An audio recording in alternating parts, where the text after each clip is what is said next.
खेत वाला भूतिया पुतला। एक गांव में सतनाम नाम का एक गरीब किसान रहता था। घर से कुछ दूरी पर उसका एक छोटा सा खेत था। उसी खेत की बदौलत उसके पूरे परिवार की रोजी रोटी चलती थी। कभी मौसम की मार तो कभी जानवरों के आतंक के कारण खेती का बुरा हाल था।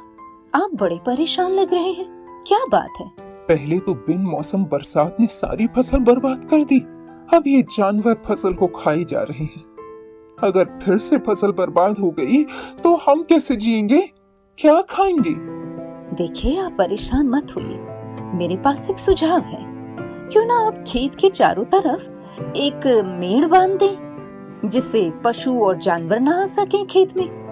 क्या बात करती हो भगवान, मेरे पास अब इतना पैसा है कि खेत के आसपास मेड़ लगा सकूं। फिर हम झाड़ियों और मटके से पुतला बनाकर खेत में लगा देते हैं। जानवर इस पुतले को देखकर डर कर भाग जाएंगे। उसके बाद सतनाम अपने घर के पीछे पड़ी झाड़ियों की मदद से एक पुतले का शरीर बनाता है। अब उसने सोचा कि उसका सर बनाने के लिए मटका कहाँ से आएगा। आसपास ढूंढने लगा तो उसे एक राख से भरा हुआ मटका मिला। उसने सारी राख अपने खेत में फेंक दी और मटका खाली करके पुतला बनाकर उस खेत के बीचों बीच खड़ा कर दिया। अगले दिन जब वो खेत में गया तो उसके पैर पर कुल्हाड़ी लग गई। वो तुरंत ही घर लौट आया। क्या हो गया आपको? ये चोट कैसे लग गई? काम करते वक्त मेरा ध्यान भटक गया, इसलिए चोट लग गई। और फिर अगले दिन वो अपने बैल को साथ लेकर खेत जोतने लगा। उसके बैल थोड़ी देर बाद गिरकर बेहोश हो गए और इसी तरह रोज कोई न कोई विपत्ति उसके खेत में होने लगी। कोई न कोई अड़चन जरूर आती थी खेती करने में। वो अपनी पत्नी को सारी बात बताने के लिए दौड़ा। अरे ओ शब्बो, न जाने आजकल मुसीबत पर मुसीबत आ रही है। रोजाना कोई नुकसान हो रहा है, अब कैसे होगा गुजर बसर। एक दिन दोपहर में खेत में काम करते हुए वो लेट गया। थका हारा था कि तभी उसका पैर अचानक धरती के अंदर धंसने लगा। धीरे धीरे वो पूरा का पूरा धरती के अंदर जाने लगा। अरे कोई है, अरे बचाओ बचाओ, कोई मुझे खींच रहा है धरती के अंदर से। अरे मैं अंदर धंस रहा हूँ, अरे कोई तो बचाओ। कि तभी सतनाम की पत्नी, जो उसके लिए दोपहर का खाना ला रही थी, उसने देखा तो हैरान हो गई। उसने अपने पति को पकड़ने की बहुत कोशिश की, उसे निकालने की बहुत कोशिश की, परंतु वो तो जमीन के अंदर जा चुका था। कोई है? अरे कोई मेरे पति को बचा लो रे। अरे कोई तो बचाओ मेरे पति को, इस दलदल से निकालो। मेरा पति जमीन के अंदर चला गया।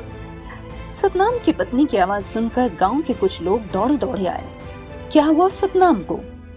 उसने सारी बात गांव वालों को बताई। सतनाम को जमीन के अंदर से निकालने में उसने गांव वालों से मदद मांगी।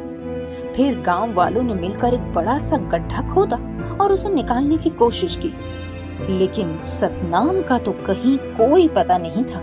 न जाने कहां चला गया था वो। सभी गांव वाले वहां से चले गए और सतनाम की पत्नी वहीं बैठी बैठी रोती रही। शाम हो गई कि तभी एक औरत वहां से निकली। उसने सतनाम की पत्नी को रोता देख पूछा कि आखिर बात क्या है। सतनाम की पत्नी ने उसे सारी बात बताई।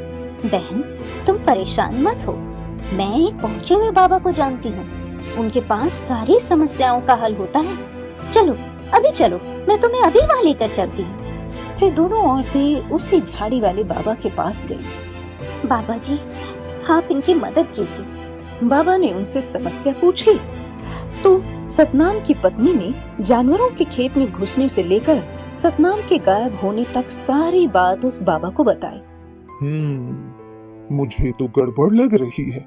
ऐसा करो, तुम अभी मुझे उस जगह ले चलो। बाबा और सतनाम की पत्नी उस खेत में पहुंचे। जैसे ही बाबा ने उस पुतले को देखा, वो तुरंत ही समझ गए कि ये सारी गड़बड़ी वो पुतला ही कर रहा है। उन्होंने अपने हाथ में ली हुई मोती की माला उस पुतले पर डाली कि तभी उस पुतले में से एक भयानक बड़ा सा भूत निकलकर बाहर आया। जोर जोर से चिल्लाने लगा, हे बाबा, इस मोती की माला को हटा दो, ये माला मुझे खा जाएगी। कौन है तू? इस खेत में क्यों नुकसान पहुंचा रहा है? सतनाम कहाँ है? बता।